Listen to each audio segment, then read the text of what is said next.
Hello everyone. Today is Friday morning, and right now I am present at Jalandhar railway station. As you can see the board. So I am in Punjab today, and uh, अभी time हो रहा है 6 o'clock in the morning. So you can see the weather in Punjab is very good. थोड़ा raining सा मौसम हो रहा है, बादल हैं ऊपर. आई थिंक रेन भी हुआ है यहाँ पे. सो थोड़े टाइम में मेरी ट्रेन आने वाली है.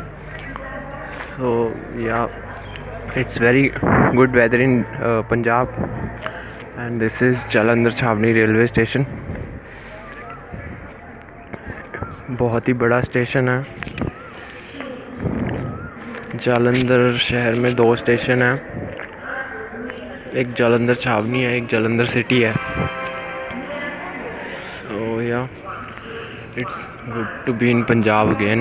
It's my hometown. My hometown is Amritsar, so I am traveling to my hometown. That is why मुझे यहाँ पे चेंज करनी पड़ी जालंधर में. तो बस अभी ट्रेन की वेट कर रहा हूँ, जैसे आती है.